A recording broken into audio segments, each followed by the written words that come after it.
Public service lang daw ang ginagawa niya. Nasa frontline na balitang yan si Gary De Leon. Ganito ha, pasensya na po, magsishare muna kong konti. Huwag po kasi tayong mahilig sa chismis.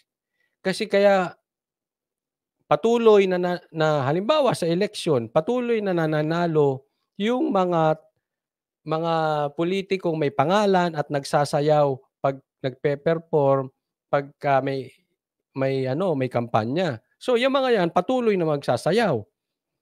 Etong mga vloggers na ganito, pag patuloy kahit mali yan, tatandaan po natin, marami sa vloggers hindi yan titingin sa mali or tama. Ang tinitingnan yan isa lang, views. At napatunayan ko na yan sa inyo dito. Sa mga nanonood sa akin, ilan na po sa mga kasamahan namin na laglag, bakit nawalan ng views? Nagsilipat, nag-iba ng content para magka-views. At yan po ay realidad.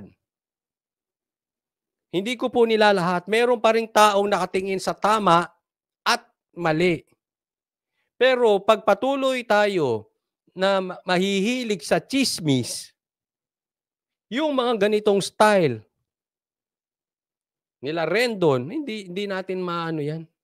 Kaya nagmamadali makabalik. Gusto niya mabalik yung dati niya. Ngayon, pinatulan pa. Hindi ko alam. Pinatulan ng, isipin mo, itong mainstream, pinatulan yung isyong Rendon. Yung Okada, wala. Minsan naguguluhan na ako talaga eh. Yung issue na lang Romualdez sa Okada, wala.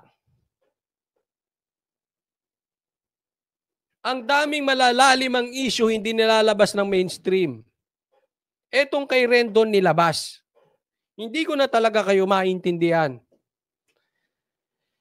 Well, parang ang mainstream, parang vloggers din eh. Kung asa ng views, andun na rin. Or, ang kaibahan lang ng mainstream kasi, merong yan eh. Alam naman natin, di ba? Meron yan sa... Naku, ewan ko sa inyo.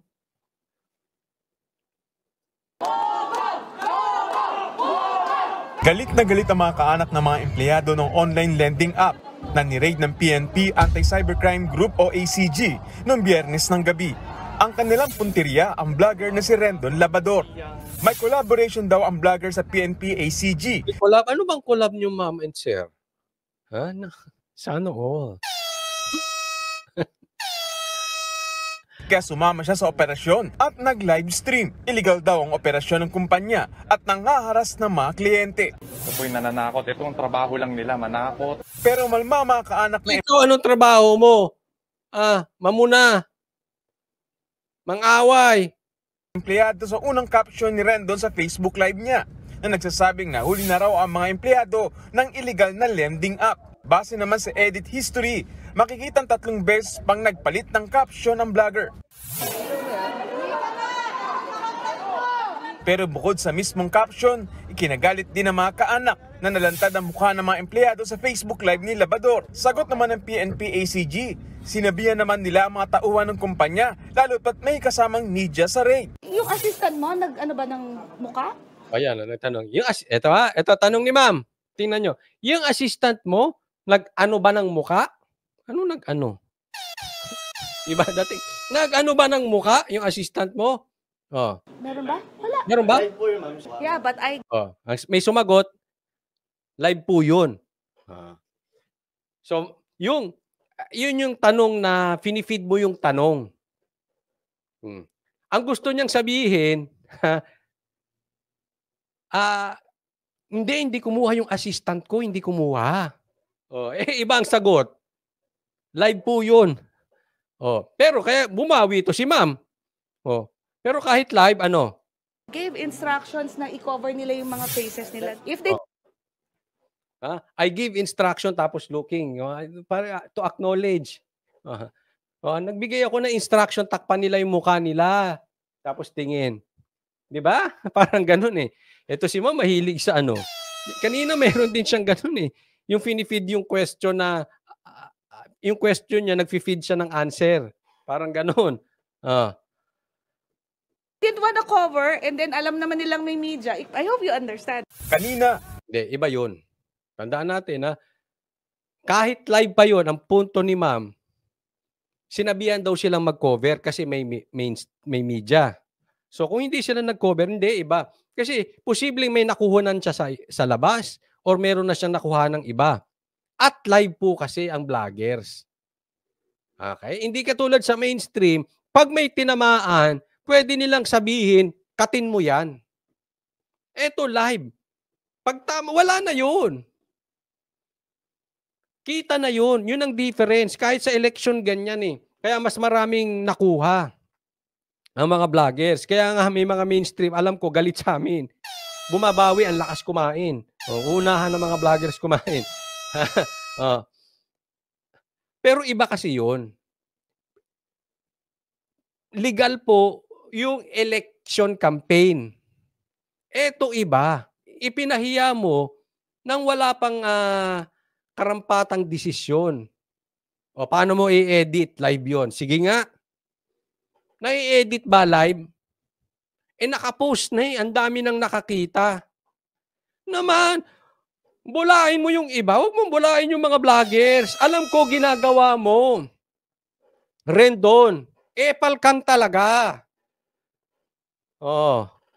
Paano coach kung nagbabagong buhay siya? Di good for him. Actually, inahamon ko siya na magbagong buhay. Pero, huwag niyang madaliin ang taong bayan. Kung puro ganyan pa gagawin mo, lalo mong dinadagdagan yung kaipalan mo, Rendon. Oh. magkasamang humarap sa media sina Rendon at tagapagsalita ng PNP ACG na si Captain Totoo, Garski, ha? Harangan ka pa ng camera nila. Ganyan yan. Ang liliit na nga nung camera namin. Palibhasa, malalaki yung camera nila. Sisingit ng sisingit. Di ba? Ganun yung mga media. At least, yung cellphone namin, kahit maliliit at mumurahin, amin yun. Yung camera mo, hindi naman sa'yo yan, sa boss mo. May galit ka sa mainstream. Hindi. May naalala ko yung yung isang babae ng isang mainstream na galit kay PRRD o na niloloko pa nga sa akin dati.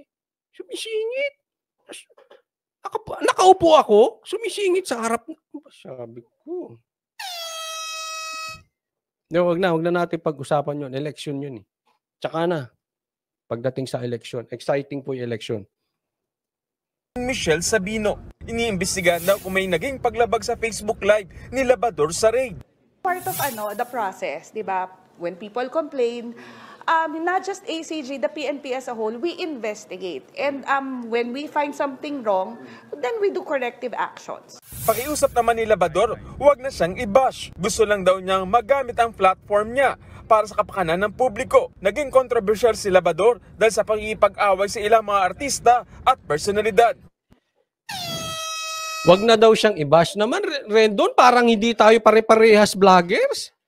Sa vloggers, kasama po ang pangbabash. Ikaw naman ginagaya mo yung mga pa-effect ng mga politician, paawa effect, ikaw ang victim. Suddenly, ikaw yung mayabang, ngayon ikaw ang victim. Victim ako rito. Huwag niyo akong i-bash, kawawa ako. Tanga. Sorry Huwag kang paawa effect. Kasama yan sa babash. Lalo na yung style mo, imposibleng hindi ka i-bash. Lahat ng mapapilan mo, lahat ng artistang may katuturuan sa mundo ng showbiz babanatan mo maepal ka lang.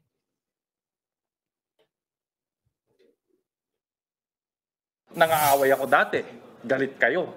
Ngayon tumutulong ako, galit pa rin kayo. Tapos na yan.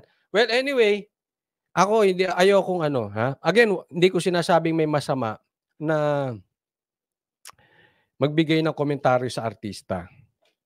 Lalo't lalo political vloggers ka. Hindi ko po sinasabing masama yon. Ang sa akin lang, pag inaraw-araw mo na, may kitang-kita na motibo mo. Gaya nung iba naming kasamahan, parang inaraw-araw na yung Tito Vic and Joey, yung inaraw-araw na yung artista, inaraw-araw yung yung Francis Magalona, halatang-halata na sinasawsawan. Wala kang eto, last na to. Hindi naman ako ganyan umaano ng vloggers eh. First and last na to. Unless meron siyang kagaguhan na naman gagawin. Pero yung na yan, hindi. Hindi ko para sausawan yung wala namang pakinabang sa